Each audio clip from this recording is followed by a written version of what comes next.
নীতে নীতিতে আপোষ নয়। নিট মামলার শুনানিতে পর্যবেক্ষণে ছত্রে ছত্রে কথা দর্থহীন ভাষায় বুঝিয়ে দিয়েছে সর্বোচ্চ আদালত। এখন নতুন করে পরীক্ষা হবে নাকি অন্য কোনো বিশেষ নির্দেশ দেবে সর্বোচ্চ আদালত, সে তো সময় বলবে। কিন্তু সর্বোচ্চ আদালতের আজকের যে শুনানি এবং তাতে যে পর্যবেক্ষণ, সেখানে স্পষ্ট ভাষায় জানিয়ে দিয়েছে সুপ্রিম কোর্ট যে প্রশ্ন ফাঁসের বিষয়ে, অর্থাৎ প্রশ্ন ফাঁস যে হয়েছে সে বিষয়ে কোনো সন্দেহ নেই। এখন তার ব্যাপ্তি কতটা সেটা স্পষ্ট করতে হবে। এনটিএ, সিবিআই এবং কেন্দ্রকে বুধবার বিকেল 5টার মধ্যে রিপোর্ট জমা দেওয়ার নির্দেশ দিয়েছেন প্রধান বিচারপতির নেতৃত্বাধীন বেঞ্চ। এরই পাশাপাশি আজ নজরে থাকবে সন্দেশখালী কাণ্ডে সুপ্রিম কোর্টে জোর ধাক্কা খেয়েছে রাজ্য। হাইকোর্টে রায় বহাল রেখে সর্বোচ্চ আদালত স্পষ্ট জানিয়ে দিয়েছে যে সন্দেশখালীর সমস্ত মামলার তদন্ত সিবিআই করবে। আগামী 1 ঘন্টায় আমাদের তা নিয়ে আলোচনা চলবে। এই পর্বে আমাদের আলোচনার বিষয় পবিত্রতা নষ্ট হয়ে থাকলে নতুন করে পরীক্ষা। নিট ইউজি মামলায় পর্যবেক্ষণ সুপ্রিম কোর্টে। শুরুতে যেটা বলছিলাম যে নীতির সঙ্গে কোনো আপোষ নয়, অর্থাৎ কোথাও যদি ইন্টিগ্রিটি বা স্যাংটিটি নষ্ট হয়ে থাকে সেক্ষেত্রে কিন্তু নতুন করে পরীক্ষা নেওয়ার নির্দেশ দিতে পারে সর্বোচ্চ আদালত। পর্যবেক্ষণে এটা স্পষ্ট করে দিয়েছে সুপ্রিম কোর্ট। প্রশ্ন ফাঁস হয়েছে, ব্যাপ্তি কতটা দেখতে হবে। কিছুই হয়নি বলবেন না, কেন্দ্রকে বলল আদালত। এখানেই অনেকে প্রশ্ন তুলছেন যে শুরু থেকেই কার্যত একটা ডিনায়াল মোডে চলে যাওয়া। আজকে সর্বোচ্চ আদালতের এই মন্তব্যে কেন্দ্রের ওপর চাপ কি বাড়লো, অস্বস্তি কি বাড়লো কেন্দ্র সরকারের? সুবিধাভোগী কারা, গ্রেফতার কত, এদের খুঁজতে এআই ব্যবহার করা যায় প্রশ্ন তুলছে আদালত। অর্থাৎ একেবারে যারা সুবিধে পেয়েছে, যারা এখান থেকে বেনিফিশিয়ারি কারা, সেই তথ্য যেমন আদালতকে জানাতে হবে। আপনাদের আরেকবার বলবো যে একেবারে এনটিএ থেকে শুরু করে সিবিআই এবং কেন্দ্রকে 48 ঘন্টার মধ্যে বুধবার বিকেল 5টার মধ্যে যাবতীয় তথ্য রিপোর্ট আকারে সুপ্রিম কোর্টের সামনে পেশ করতে হবে। ধোপে টিকলো না রাজ্যের যুক্তি, রেশন দুর্নীতি সহ সন্দেশখালীর সমস্ত মামলা তদন্ত করবে সিবিআই বলল সুপ্রিম কোর্ট। ঠিক যে নির্দেশ দিয়েছিল কলকাতা হাইকোর্ট, ওই একই নির্দেশ রাজ্যের আপত্তিকে খারিজ করে দিয়ে বহাল রাখলো সর্বোচ্চ আদালত। দিনের পর দিন একজনকে গ্রেফতার করেননি, শেখ শাহজাহানকে নিয়ে এবার সুপ্রিম কোর্টেও অস্বস্তিতে রাজ্য। এর আগে আপনারা জানেন যে সুপ্রিম কোর্টে সুপ্রিম কোর্ট রাজ্যকে প্রশ্ন করেছিল যে একজনের স্বার্থ রক্ষা করতে কেন বারবার রাজ্য ছুটে আসছে সুপ্রিম কোর্টে। কার্যত তারই পুনরাবৃত্তি এই মন্তব্যের মধ্যে দিয়ে আজকে সুপ্রিম কোর্ট রাজ্যকে উদ্দেশ্য করে করেছে। একই সঙ্গে নজরে থাকবে যে সুবোধ সিং এর আর এক ঘনিষ্ঠ আলতাফ রাজা। এবার আলতাফ রাজাকে নিজেদের হেফাজতে পুলিশ নিচ্ছে, তার কারণ একদিকে যখন অজয় মণ্ডলে গাড়িতে শুট আউটের ঘটনা এবং তাপস ভকতকে ফোন করে যে হুমকি দেওয়ার ঘটনা, ঠিক নেটওয়ার্কটা কিভাবে ছড়িয়েছিল, ক্রমশ এই দুটো বিষয়কে একসঙ্গে জোড়ার চেষ্টা চালাচ্ছে রাজ্যের তদন্তকারী সংস্থা পুলিশ এবং একই সঙ্গে থানা। রাজারহাটে বাড়ির সামনে মদ্যপানের প্রতিবাদ করে আক্রান্ত, রেহাই নেই শিশুরও।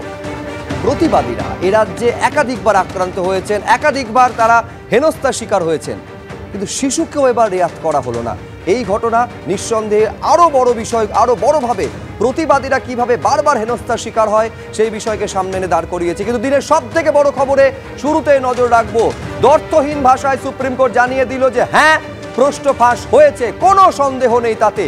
এখন এইটা প্রশ্ন যে তার ব্যাপ্তি কতটা জায়গা জুড়ে এই ফাঁস হওয়া প্রশ্নপত্র পৌঁছে গিয়েছে।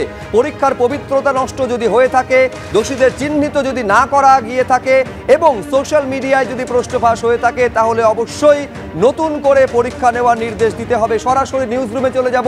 অতনু হালদার আমাদের প্রতিনিধি রয়েছেন। সারা দেশের আজকে নজর ছিল অতনু যে আজকে সর্বোচ্চ আদালত শেষ পর্যন্ত কি রায় দেয়, কিন্তু পর্যবেক্ষণে যা যা বলেছে সুপ্রিম কোর্ট, আমি চাইবো দর্শকদের সামনে তুমি সিনপসিস তুলে ধরো কি হলো আদালতে আজ।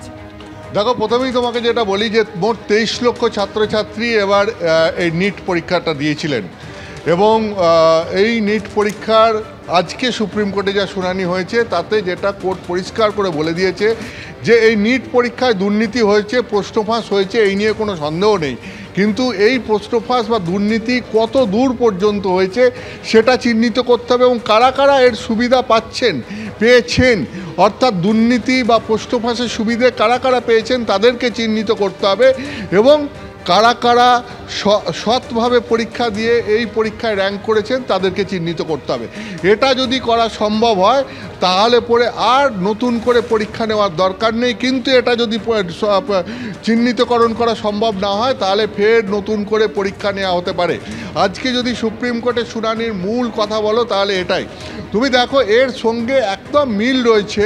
ঠিক আমাদের রাজ্যে এসএসসির মাধ্যমে যে 26,000 চাকরি প্রার্থী 2016 এসএসসির মাধ্যমে যে 26,000 চাকরি প্রার্থী চাকরি পেয়েছেন, ঠিক তাদের সেই চাকরি মামলা, যে চাকরির মামলা কলকাতা হাইকোর্টে বিচারপতি দেবাংশু বসাকের ডিভিশন বেঞ্চের নির্দেশে বাতিল হয়ে গেছিল, যে চাল আর কাঁকড় আলাদা করা যাচ্ছে না, দুর্নীতি এমন পর্যায়ে হয়েছে, তাই 26,000 শিক্ষক শিক্ষিকা এবং অশিক্ষক কর্মচারীদের চাকরি বাতিলের নির্দেশ দিয়েছিলেন তিনি। পরে সেটা যখন সুপ্রিম কোর্টে মামলা যায়, সুপ্রিম কোর্ট সেই মামলায় এসএসসিকে বলেছে যে আলাদা করে চিহ্নিত করা সম্ভব কিনা যে কারা দুর্নীতি করে চাকরি পেয়েছে, কারা দুর্নীতি করে চাকরি পায়নি, অর্থাৎ যারা কারা সৎভাবে চাকরি পেয়েছে। যদি সেই চিহ্নিতকরণ সম্ভব হয়, এসএসসি গিয়ে যদি সুপ্রিম কোর্টে সেই কথা বলতে পারে, আগামী 16ই জুলাই এই মামলার নতুন করে শুনানি আছে, তাহলে পরে এই যে 26,000 চাকরিজীবী তাদের মধ্যে যোগ্য অযোগ্যদের চিহ্নিত করে আলাদা করে বেছে তাহলে যোগ্যদের চাকরি সেখানে দেওয়া সম্ভব হবে, অযোগ্যদের চাকরি চলে যাবে। অর্থাৎ ঠিক এই যোগ্য এবং অযোগ্য এদেরকে আলাদা করে চিহ্নিত করা সম্ভব কিনা, ঠিক এই রাজ্যে 2000 এসএসসির 26,000 চাকরিজীবী যারা এখন চাকরি করছেন, সেই সমস্ত চাকরিজীবীদের ভবিষ্যৎ যেভাবে ঝুলে আছে, ঠিক এই 23 লক্ষ সারা দেশ জুড়ে নিট পরীক্ষার্থী, তাদের আবার নতুন করে পরীক্ষা দিতে হবে না, পুরো পরীক্ষা ক্যান্সেল হবে না, পুরো পরীক্ষা ক্যান্সেল হবে না, এই ভবিষ্যৎও নির্ভর করছে ঠিক এই সিদ্ধান্তের ওপর। যদি সিবিআই বুধবারের মধ্যে রিপোর্ট দিয়ে সুপ্রিম কোর্টকে স্যাটিসফাই করতে পারে যে সিবিআই তদন্ত যে পদ্ধতিতে এগোচ্ছে তাতে সিবিআই এইটা প্রমাণ করতে পারবে যে এই পোস্ট ফাঁস কীভাবে হয়েছে, কোথা থেকে হয়েছে, কতজনের সুবিধা পেয়েছেন এবং কারা এর জন্য দোষী, এবং একই সঙ্গে সোশ্যাল মিডিয়ার মাধ্যমে এই প্রশ্ন কত দূর অবধি ছড়িয়ে পড়েছে, যার জন্য আর্টিফিশিয়াল ইন্টেলিজেন্সেরও ব্যবহার করা যেতে পারে, সাহায্য নেওয়া যেতে পারে, এইটা যদি চিহ্নিত করা সম্ভব হয়, সেক্ষেত্রে এই নিট এক্সাম আর নতুন করে হবে না। সেক্ষেত্রে কারা দুর্নীতি করে চাকরি পেয়েছে, পোস্ট ফাঁসের সুবিধা নিয়ে সুযোগ পেয়েছে, এখানে ডাক্তারি পরীক্ষায় পোস্ট ফাঁসের সাহায্য নিয়ে সুযোগ পেয়েছে, দুর্নীতির সাহায্য নিয়ে এই ডাক্তারি পরীক্ষায় পাশ করেছে, সেইটা এই প্রবেশিকা পরীক্ষায় সেইটা যেমন চিহ্নিত করা যাবে, ঠিক একইভাবে এইটাও এই ডাক্তারির প্রবেশিকা পরীক্ষায় কারা সৎভাবে পরীক্ষা দিয়ে এই প্রবেশিকা পরীক্ষায় র্যাঙ্ক করেছে তাদেরকেও আইডেন্টিফাই করা যাবে। এই চিহ্নিতকরণটা প্রসেসটা যদি সিবিআই বুধবারের মধ্যে রিপোর্ট দিয়ে বা তারা কোন পথে এগোচ্ছে সেই তদন্ত রিপোর্ট দিয়ে তারা যদি সুপ্রিম কোর্টকে স্যাটিসফাই করতে পারে, তাহলে পরে নিট পরীক্ষার ভবিষ্যৎ একরকম হবে। আর যদি না পারে তাহলে পরে এই পরীক্ষা ক্যান্সেল হওয়ার একটা চান্স রয়েছে এবং সেটাই আজকে সুপ্রিম কোর্টে শুনানিতে স্পষ্ট হয়েছে। বেশ, অতনু তোমাকে ধন্যবাদ। নিঃসন্দেহে এইখানে দর্শকদের স্মরণ করিয়ে দেবো যে 2016 প্যানেল বাতিল নিয়ে একটা প্রশ্ন উঠেছিল, যে প্যানেল বাতিল একেবারে নির্দেশ দিয়েছিল কলকাতা হাইকোর্ট, যার উপর স্টে দিয়েছিল সুপ্রিম কোর্ট। এখন এক্ষেত্রে ওই প্যানেল বাতিল বা পুরো পরীক্ষাটা বাতিল হবে, নাকি ওই চাল কাঁকড়কে শেষ পর্যন্ত বুধবারে বিকেল 5টার মধ্যে রিপোর্ট দিয়ে সেটা স্পষ্ট করা যাবে, তার উপর পুরো বিষয়টা নির্ভর করছে। কিন্তু আমি এইখানে শুরুতে শঙ্কুদেব পান্ডার কাছে আসতে চাইবো, কেন অনেকে বলছেন যে কেন্দ্রের পক্ষে অস্বস্তির হলো যখন নেট পরীক্ষা যখন পরের দিন বাতিল করে দেওয়া হলো এবং সিবিআই তদন্তের নির্দেশ দেওয়া হলো। ধর্মেন্দ্র প্রধান কেন্দ্রীয় শিক্ষামন্ত্রী সাংবাদিক বৈঠক করলেন এবং তারপর প্রশ্নের উত্তরে নিট কেন বাতিল হবে না এই প্রশ্নে তার উত্তর ছিল যে একটা বিচ্ছিন্ন ঘটনা, আইসোলেটেড ইনসিডেন্ট, অতএব সেখানে নিট বাতিল হওয়ার প্রশ্নই নেই। আজকে শঙ্কু যে কথা সর্বোচ্চ আদালত বলছে যে আগে থেকে এটা বলবেন না যে কিছুই হয়নি, প্রশ্ন ফাঁস হয়েছে, কোনো সন্দেহ নেই, ব্যাপ্তি কতটা সেটা জানতে হবে, সোশ্যাল মিডিয়ার মাধ্যমে প্রশ্ন ফাঁস হয়ে থাকলে সেটা দাবানলের মতন ছড়িয়েছে। আমি বলছি তার মানে কোথাও আজকে সুপ্রিম কোর্টের এই অবজারভেশন কেন্দ্রের অস্বস্তি বাড়ালো না? আচ্ছা, মাননীয় শিক্ষামন্ত্রী ধর্মেন্দ্র প্রধানের ইন্টারভিউই কোট করছি, উনি ওই ইন্টারভিউতে স্পষ্ট করে বলেছিলেন যে নিট পরীক্ষা বাতিল হবে কি হবে না এই ব্যাপারে চূড়ান্ত সিদ্ধান্ত নেবে মহামান্য সুপ্রিম কোর্ট। তার কারণ এক পক্ষ মানে সরকার পক্ষ বলেছিল যে এই ধরনের ঘটনা ঘটেছে এবং কোনোভাবেই যাতে মেধা এফেক্টেড না হয় এই জন্য পরীক্ষার ব্যবস্থা করা উচিত। অন্যদিকে কিছু ছেলে যারা পরীক্ষায় পার্টিসিপেট করেছিল তারাও ওখানে গিয়ে পিটিশন ফাইল করে বলেছিল যে আমরা জেনুইনলি পরীক্ষা দিয়েছি, আমাদেরকে কনসিডার করা হোক এবং আইডেন্টিফাই করা হোক কারা জেনুইন কারা নয়।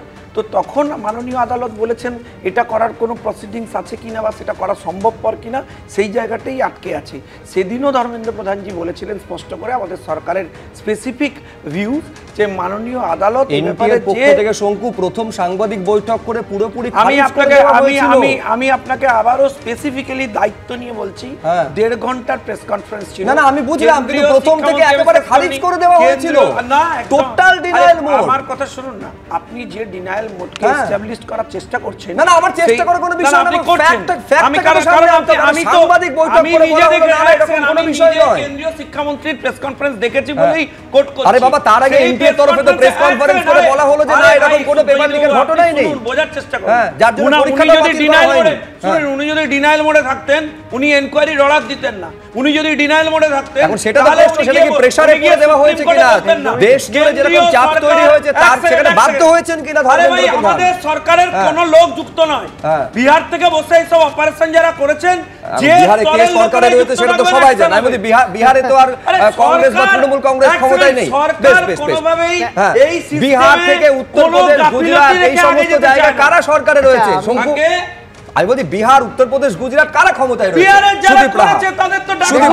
দেখুন, আপনি এই স্টুডিওতে বসে সবার প্রথম কেউ বলেনি যে বিজেপি এটাতে যুক্ত। উনি নিজে এখানে বসে বলে দিলেন যে আমরা বলেনি যুক্ত, আমরা বলেছি কেউ যুক্ত থাকলে এই অভ্যাসটা সবার প্রথম বদলাতে হবে। আমি শঙ্কুকে থামালাম, এই অভ্যাস বদলাতে হবে। বাকিদের বলতে দাও। সুদীপ প্রথমেই বললো যে আমরা কেউ যুক্ত নেই। আমরা তো বলিনি কে কোন বিজেপি নেতা যুক্ত আছে কি নেই, এখানে বসেই নিজে থেকে বলে দেওয়া হচ্ছে। এবং আমরা সারা ভারতবর্ষের ছাত্রছাত্রীরা দেখেছে যে সরকার সত্যি প্রথম থেকে মানতেই চায়নি যে এরকম একটা প্রশ্ন ফাঁস হয়েছে। এবং বিহারে যেখান থেকে হয়েছে সেখানেও তো তারা তো এই কেন্দ্রীয় সরকারের পার্টনার, জোট সঙ্গী। সুতরাং আমি আপনাদের বলছি এই জায়গা থেকে সরকার যদি প্রথম এই অভ্যাস বদলাতে হবে, এই অভ্যাস বদলাতে হবে,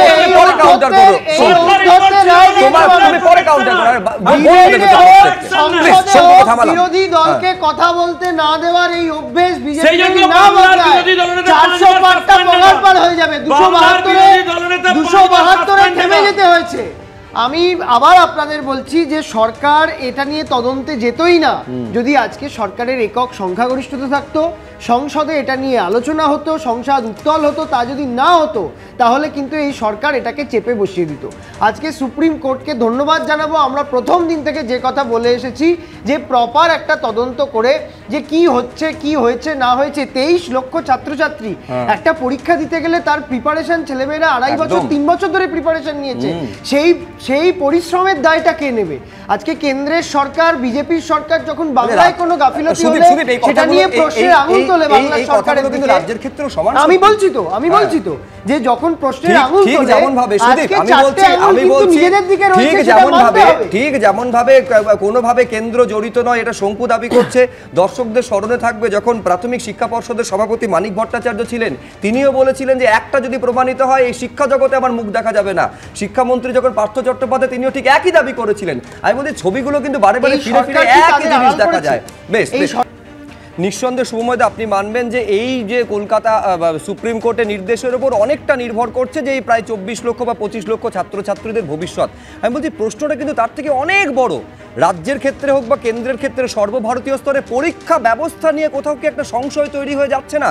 ধরুন আগামী বছর যারা এই পরীক্ষায় বসতে যাবে তাদের ব্যাক অফ দ্য মাইন্ডে একই সংশয়টা কাজ করবে যে আমি যে পরীক্ষা বসছি সেই প্রশ্ন ফাঁস হয়ে যায়নি তো? সেই কারণেই কি মনে হয় না যে বারে বারে সর্বোচ্চ আদালতের আজকের পর্যবেক্ষণে এই পবিত্রতা, স্যাংটিটি, এই প্রশ্নটা কিন্তু ফিরে ফিরে এসেছে? দেখুন, আমাদের এই আজকের দিনে টেকনোলজি যে জায়গায় গিয়ে পৌঁছেছে তাতে কিন্তু একটা পরীক্ষার পবিত্রতা বজায় রাখা সত্যিই খুব শক্ত কাজ। এবং দ্বিতীয় হচ্ছে এই পরীক্ষাগুলি সর্বভারতীয় সরকারি পরীক্ষা।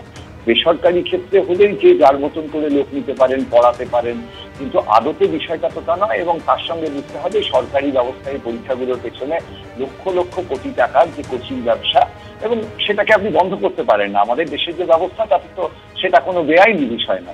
এই জায়গায় বিষয়টি খুব গোলমালের মধ্যে দাঁড়িয়ে আছে। এবার দ্বিতীয় প্রশ্ন হচ্ছে, খুব তাড়াতাড়ি এর থেকে আমাদের বেরিয়ে আসতে হবে, অর্থাৎ যে সিদ্ধান্তই আমাদের উচ্চতম আদালত নিন না কেন খুব তাড়াতাড়ি নিতে হবে। এবার এই তাড়াতাড়ি নেওয়ার ক্ষেত্রে দেরিটা কোথায় হচ্ছে? একেবারে সুদীপ যে কথাটি বললেন যে আমাদের এই যে কেন্দ্রের ব্যবস্থা, আজকে বিজেপিকে এটা মেনে নিত না যদি তার একক সংখ্যাগরিষ্ঠতা থাকতো।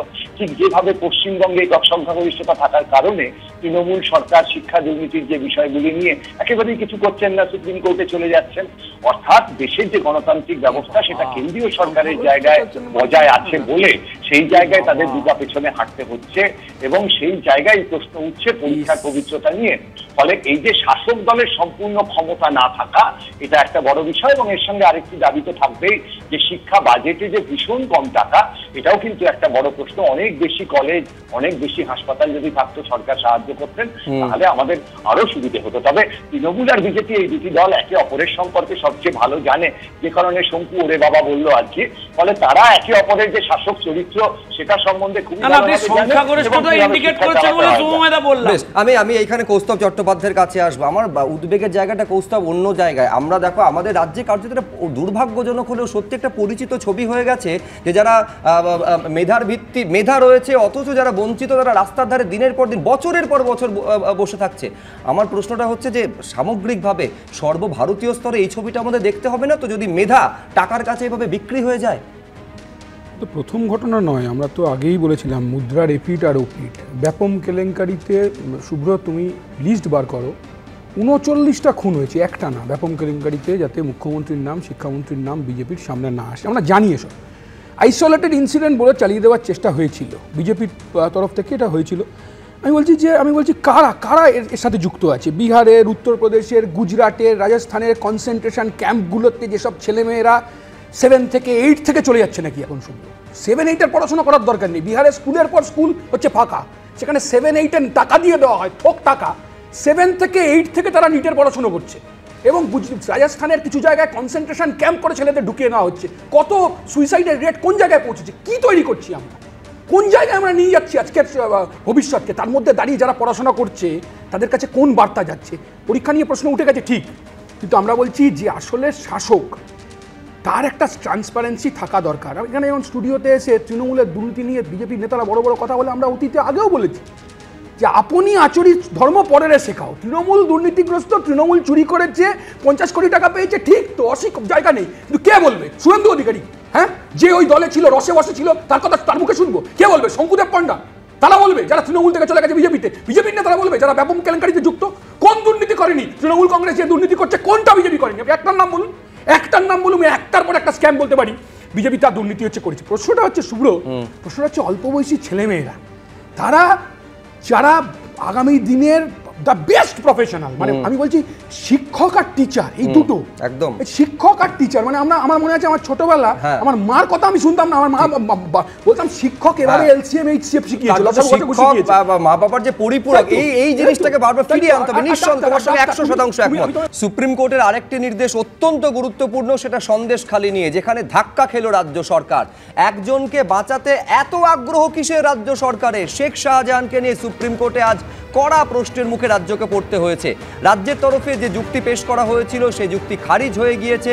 রেশন দুর্নীতি সহ যে 43টি মামলা, সবকটিতে সিবিআই তদন্ত করবে বলে নির্দেশ দিয়েছে সর্বোচ্চ আদালত। সিবিআই তদন্তের বিরোধিতায় রাজ্যের যে আবেদন তা খারিজ হয়ে গিয়েছে এবং তদন্ত চালিয়ে যাবে সিবিআই। সর্বোচ্চ আদালত একেবারে স্পষ্ট ভাষায় সেটা জানিয়ে দিয়েছে। ইডির ওপরে হামলায় সিবিআই তদন্তে আপত্তি না থাকলেও রেশন দুর্নীতির তদন্ত যে সিবিআইকে হস্তান্তর, তাতে আপত্তি জানিয়েছিল রাজ্য। ঘটনার পর শেখ শাহজাহানকে দীর্ঘদিন গ্রেফতার করা হয়নি, কেন একজনকে বাঁচাতে চায় রাজ্য সরকার? সর্বোচ্চ আদালত আজ রাজ্যের উদ্দেশ্যে এই প্রশ্ন ছুড়ে দিয়েছে।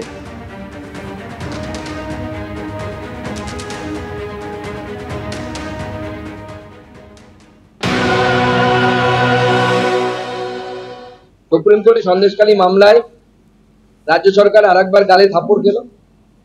এই মামলার রায় যে এসেছে, এই রায় আরেকবার প্রমাণ করলো যে রাজ্য সরকার যেন তেন প্রকারে কোনোভাবে এই তদন্ত যেন সিবিআই এর হাতে না থাকে, সেই চেষ্টা রাজ্য সরকার করে যাচ্ছে। এবং সুপ্রিম কোর্ট গালে থাপ্পড় দিয়ে বুঝিয়ে দিল যে এই তদন্ত সিবিআই করবে, সিবিআই তদন্ত করবে এবং যারা অপরাধী তাদেরকে শেখ শাহজাহান থেকে শুরু করে অন্যান্য যারা আছেন, যারা মহিলাদের ইজ্জত নিয়ে ছিনিমিনি খেলেছে, যারা তৃণমূল কংগ্রেসের হয়ে এই ধরনের কাজ করেছে, তাদের প্রত্যেককে উপযুক্ত শাস্তি দেওয়ার ব্যবস্থা সিবিআই করে। অপরাধ যদি হয় সংগঠিতভাবে দীর্ঘদিন ধরে মুক্তাঞ্চল তৈরি করে স্মাগলিং বলো, বেআইনি অস্ত্র কারবার বলো, তারপরে নারী নির্যাতন বলো, জমি দখল বলো, চাষের জমিকে কনভার্সন করে নেওয়া বলো, জোর করে ভেরি করে নেওয়া বলো, এটা তো একদিনে হয়নি। এখানে পুলিশ, এখানে ভূমি রাজস্ব দপ্তর, এখানে পঞ্চায়েত, এখানে জনপ্রতিনিধি সবাই মিলে এক কাট্টা হয়েছে। আর সেখানকার তদন্ত করার জন্য সরকারের দায়িত্ব কি? যে খোঁজ করে সত্যে উপনীত হবে। মমতা ব্যানার্জির সরকার হচ্ছে যে কোনো দুর্নীতি হোক, যে কোনো অপরাধ হোক, তদন্তকে ধামাচাপা দিতে হবে। সে আনিস হত্যা মামলাই হোক, সে চিটফান্ডের কেস হোক, সে নিয়োগের দুর্নীতি হোক, আর সে বোমা বিস্ফোরণই হোক বা অস্ত্র কারখানায় উদ্ধার হোক, সেখানে দাঁড়িয়ে ধামাচাপা দেওয়ার চেষ্টা। আর সরকারি টাকা নয়, জনগণের টাকা খরচ করে সরকার কেন অপরাধীকে বাঁচানোর জন্য তদন্তকে লোপাট করবার চেষ্টা করবে?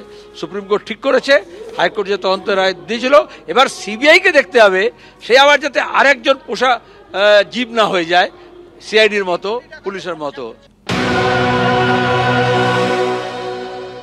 সুপ্রিম কোর্ট যখন কোনো রায় দিয়েছেন তাদের ব্যাপার, কিন্তু সুপ্রিম কোর্ট সিবিআই এর নিরপেক্ষতাটা কিভাবে নিশ্চিত করছেন? সুপ্রিম কোর্ট সিবিআই এর হাতে রাখলেন আমরা দেখলাম, কিন্তু সিবিআই যেটা বিজেপির হাতে পরিচালিত, তাহলে সুপ্রিম কোর্ট বিজেপি চালিত সিবিআই এর তদন্ত যে নিরপেক্ষ হবে সেটা সুনিশ্চিত করবেন কিভাবে? যদি সিবিআই এর হাতে তদন্ত থাকে তাহলে সিবিআই কি গঙ্গাধর কয়ালকে জেরা করবে? সিবিআই কি গঙ্গাধর কয়ালকে কাস্টডিতে নেবে? সিবিআই কি গঙ্গাধর কয়ালকে রাজসাক্ষী করে অ্যাপ্রুভার করে 164 করিয়ে তার বয়ানের ভিত্তিতে যারা এই মা বোনেদের ইজ্জতকে রাজনৈতিক ময়দানে বিজেপি যারা বিক্রি করলো সস্তা রাজনীতির জন্য, তাদেরকে এক এক করে অ্যারেস্ট করবে? সুপ্রিম কোর্ট তো সিবিআই বলে খালাস। শীর্ষেন্দুদা, এই আলোচনার প্রথম পর্যায়ে যখন আমরা নিট নিয়ে বলছিলাম, সেখানে কিন্তু সুপ্রিম কোর্ট বলেছিল যে নিট যে দুর্নীতি বা প্রশ্ন ফাঁস সুবিধাভোগী কারা সেইটা খুঁজে বের করার কথা বলেছিল, সুপ্রিম কোর্ট বলেছিল। আপনি ধরুন রেশন দুর্নীতি থেকে শুরু করে যা যা দুর্নীতি হয়েছে বারে বারে আদালতে মাথা খুঁজে বের করার একই সুরে কিন্তু প্রশ্ন সামনে এসেছে। ইতিমধ্যে দর্শকেরা জানেন যে ধামাখালিতে রীতিমতন ক্যাম্প তৈরি করে সিবিআই কলকাতা হাইকোর্টের নির্দেশ অনুযায়ী তদন্ত শুরু করেছে। কোথাও মনে হচ্ছে যে যাবতীয় যা যা ডিসক্রিপেন্সি সামনে এসেছে সবগুলো সিবিআই তদন্ত করে মাথা অবধি পৌঁছবে। আদালতের প্রতি আস্থা যাতে প্রতিটি সাধারণ মানুষের থাকে সেই কথা মনে করিয়ে দিয়ে আজকে মহামান্য বিচারপতি দুটো রায় দিয়েছেন। নিটের ব্যাপারেও রায় দিয়েছেন আর সন্দেশখালী ব্যাপারেও রায় দিয়েছেন। সন্দেশখালীতে বিআর গাভাই আর কেবি বিশ্বনাথন বিচারপতি। যে কটা জায়গাতে দেখতে হবে যে আজকে প্রধান বিচারপতি যখন হাইকোর্টে একটা পোর্টাল খুলতে বলেছিলেন, এমনকি ওখানে এত ভয় মানুষ অভিযোগ জানাতে পারছিলেন না। আজকে যদি কিছুই না হয় সন্দেশখালীতে, তাহলে শাহজাহানকে এত আটকানোর কি দরকার ছিল? আজকে তো প্রধান বিচারপতি আজকে মহামান্য বিচারপতি গাভাই বলেছেন তো যে 1 মাস হয়ে গেল রাজ্য সরকার কিচ্ছু করেননি, আজ থেকে সুপ্রিম কোর্ট খুলেছে অবকাশকালীন পরে। তা আজকে কি করেছেন আপনারা এতদিন বাদে? একজনকে কেন আটকাচ্ছেন? আজকে সারা ভারতবর্ষে যে কোনো জায়গায় ইডি গেলে কোনো সময় তার হামলা হয় না তার ব্যাপারে, কিন্তু এই রাজ্যে হামলা হয়। শাহজাহানকে আটকাতে গেছে, বিহারে অবশ্য সিবিআই এর উপর হামলা হয়েছিল। তা সেই জায়গাতে আরেকটা ভাবতে হবে যে যদি শাহজাহান কিছু না করেন তাহলে জমিগুলো ফেরত দিলেন কেন? কেন বিডিও সরকারি অফিসার বাড়ি বাড়ি ঘুরলেন? আজকে কেন, কিসের জন্যে? এগুলো দেখতে হবে। একটা জায়গাতে কিছু না হয়, এই যে অভ্যাস বদলা, আপনাদের বেলা আমরা কিছু বলি না, আপনাদেরকে একটু বলতে দিতে হয়। শীর্ষেন্দুদা বলেনি, আমাদের বেলা একটু বলতে দিতে হয়। তা সেই জায়গাতে যখন হাইকোর্ট বলেছিলেন, হাইকোর্টের তো একটা কথাও মানা হয়নি। আজকে এই মাত্র একটু আগে দেখলেন যে সুপ্রিম কোর্ট কেন বললেন, কেন এটা রেশন দুর্নীতিতে কেন বললেন, এদিকে নিটের সময় বললেন যে সুপ্রিম কোর্ট খুব ভালো। কোর্ট যখনই অন্যায় দেখে তার বিচারটা করেন, প্রশাসনিক বিচার নেই বলে আদালতে আসতে বাধ্য হচ্ছেন সবাই। সেই জায়গাতে যদি প্রশাসনিক বিচার থাকতো, দুর্নীতিটা দুর্নীতি, একদম অন্যায়টা অন্যায়। আজকে একটু আগে যেটা দেখাচ্ছিলেন মেধা অর্থের কাছে বিচার বিক্রি হয়ে যাচ্ছে। আজকে প্রত্যেকটা ছেলে মেয়ে রাত দিন জেগে যে পড়াশোনা করে তাদের সেই প্রশ্ন ফাঁস। কিসের জন্য? আজকে ফেব্রুয়ারি মাসে যে নতুন আইন হয়েছিল 3 বছর থেকে 5 বছরের জেল, 50,000 1 কোটি টাকার জরিমানা, সেইগুলো কি করে কোথায় হবে? সেই জন্যই আজকে সিবিআইকে বলেছে 48 ঘন্টার মধ্যে একদম জমা দিতে। বুধবার বিকেল 5টা হতে আমি এইখানে সুদীপ রাহার কাছে এই কারণে আসতে চাইবো যে বারে বারে সুদীপ কিন্তু শেখ শাহজাহানের প্রশ্ন শুধু কলকাতা হাইকোর্ট নয়, কলকাতা হাইকোর্ট তো শেখ শাহজাহান নিয়ে বারে বারে বলেছে যে লুকোচুরি পর্যন্ত খেলার চেষ্টা করছে রাজ্য। কিন্তু এপ্রিল মাসে যখন এই মামলা প্রথমবার এলো তখন সুপ্রিম কোর্ট বললো যে রাজ্য সরকার কিছু ব্যক্তিগত লোকের স্বার্থ চরিতার্থ করার জন্য কেন সুপ্রিম কোর্টে ছুটে আসছে। আজকে সুপ্রিম কোর্ট বলছে যে সেই ব্যক্তিকে, ওই একমাত্র ব্যক্তিকে দিনের পর দিন রাজ্য গ্রেফতার করেনি, ফলে রাজ্যের ভূমিকা কিন্তু সর্বোচ্চ আদালতে পর্যন্ত বারবার প্রশ্নচিহ্নের সামনে এসেছে। এটা কেউ বলে খুশি হতে পারে, কিন্তু আমি আবার স্মরণ করিয়ে দেব, মিনাখা থেকে শাহজাহানকে গ্রেফতারটা সিবিআইডি করেনি, রাজ্য সরকার মমতা বন্দ্যোপাধ্যায়ের প্রশাসন করেছিল। 1 নম্বর। 2 নম্বর হচ্ছে যে আজকে সিবিআই এর উপর তদন্তভার দেওয়া হয়েছে, তা এই সিবিআই এতদিন ধরে কি করলো? আমরা শাহজাহানকে বাঁচানোর জন্য যাচ্ছি না, বাংলাকে মেলাইন করা হচ্ছে। গঙ্গাধর কয়ালকে নিয়ে প্রকাশ্যে এসেছে, সিবিআই গতবার গঙ্গাধর কয়ালকে ডেকেছে, আর এই যে চোর বাটপারদের দলের নেতা গলাবাজি করছেন তাকে বলবো যে সিবিআই একটু দৃষ্টি আকর্ষণ করুক। শান্তনু ঠাকুর কেন্দ্রের মন্ত্রী, তিনি নিজের প্যাডে আপত্তিটা কোথায়? যদি রেশন দুধ আমাকে বলতে দাও, আমি বলছি এই প্রশ্নটা আমি বুঝতে পারছি না। যদি ইডির ওপরে হামলার ঘটনা সিবিআই তদন্ত করুক, আপত্তি নেই, রেশন দুর্নীতি তদন্ত যেন সিবিআই না করে। করছে তো, তাতে কি হয়েছে? না করে সেই কারণে সুপ্রিম কোর্টে ছুটে গেছিল।